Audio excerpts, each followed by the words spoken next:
is Michael Worden. I'm a paranormal investigator, and I'm also a police sergeant with the Port Jervis, New York Police Department. So we are in Laurel Grove Cemetery.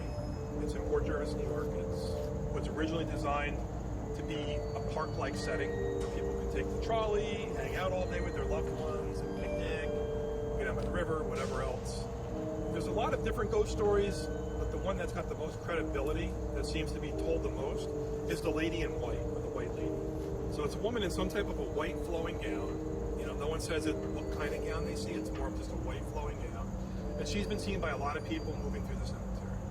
She's been seen kind of like running or moving very swiftly. Sometimes we'll just catch a quick glimpse of her and then she's gone. But that's like the most frequently reported haunting that goes on here in the cemetery. We've been in here a couple times at night, but never found anything. Never saw a woman in white.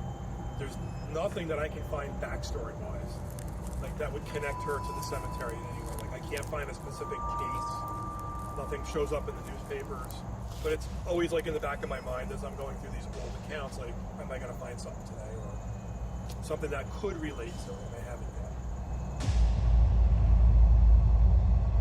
I've been involved in the paranormal my whole life. I've been interested in it ever since I was a little kid. I had a lot of experiences at my own grandparents' home in Port Jervis. So it was a natural curiosity. I just read everything I could. I wanted to know more. Paranormal investigation, it's not a science because there's no way to measure what the paranormal is because you can't really define it. I look at the paranormal as something that exists within the physical laws of nature. So it's nothing supernatural. It's something that exists. It conforms to all the physical laws that we have in our world and our universe. We just haven't quite figured out what it is yet. These ghost phenomena, they exist. There is an explanation. So when we try to measure it, we try to measure it indirectly using different types of scientific equipment. We don't take a one-step approach because every haunting is so unique. There are times we'll bring every piece of equipment with us and use almost every piece of equipment. There's other times we'll do an investigation where we bring everything and we end up using one or two things. So we like to really customize our investigation to the haunting because hauntings are very unique. But the goal is always the same. You know, try to gather evidence, use some scientific equipment or photographic, take pictures, record audio, go in there and try to do a good job, and try to collect some really good, solid evidence that something's going on. So there came a point in time where it's like, well, do I want to keep doing what I do, which I love to do?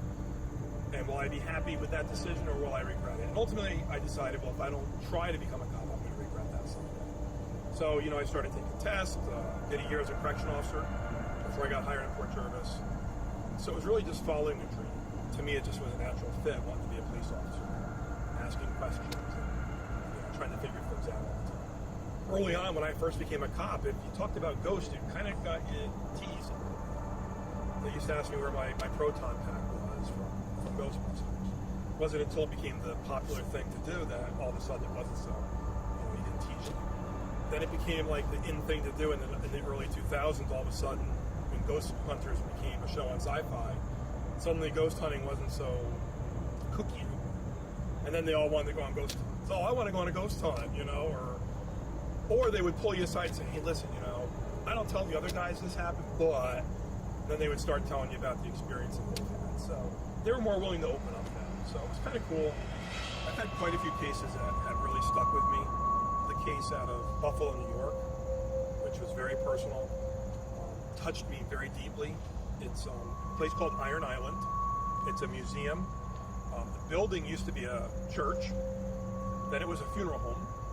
And then after the funeral home, it was closed and eventually became this museum. So it had a really cool story. We went up there to do an investigation because they've had a lot of sightings of a child, little boy ghost.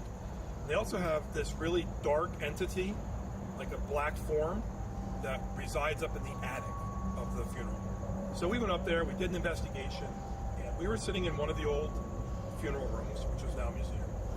And we were sitting in some chairs, and we see somebody, as we're asking for a sign, something's in the back of the room, kind of like peeking at us. There's something moving back there.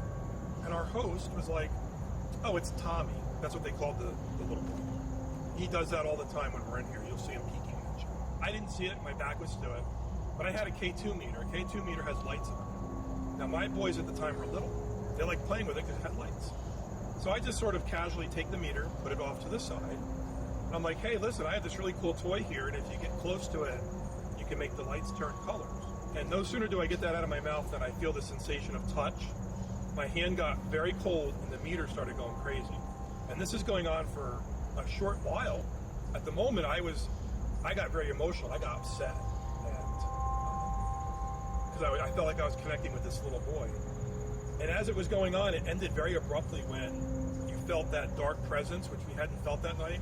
All of a sudden, come in the room got very oppressive, and it just ended, like someone turned the light switch. So again, hauntings are sometimes, sometimes people treat them like it's like a novelty ghost or a pet, and they're not. They were people. So it's like, you're connecting with someone that was once alive. It's very sad. And there are some angry ghosts. It's basically its personality. If you're a mean, nasty person in life, if you become a ghost, you're going to be a mean, nasty ghost. If you're a pretty nice person in life, you're probably going to be a pretty nice ghost if that's what you become. You don't undergo transformations. It's, your personality is your personality.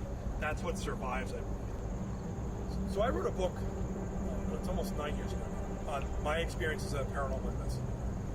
Mostly because on our road trips with my friend Linda, who I work with, we would be talking, and she'd be like, you need to write a book because you have such a unique perspective. As a police officer, an investigator, people would like to read that. And I'd be like, yeah, okay. I'll add that to the list of 10,000 things I got to get done. So it was after actually the Iron Island incident, on the way back from Buffalo, where you have a long drive, that I was talking to her. She's like, you just said a whole chapter of your book. You better write it. So I said, okay, I'll sit down. I wrote it. I was happy with it. And then I wanted to move on to true crime because it just felt like more of a natural fit. I didn't want to write a lot of books about the paranormal. Mine was more about my experiences, good ghost hunting, bad ghost hunting. The true crime to me is interesting. I like looking at these historical crimes with a new perspective. So that's kind of where my focus is.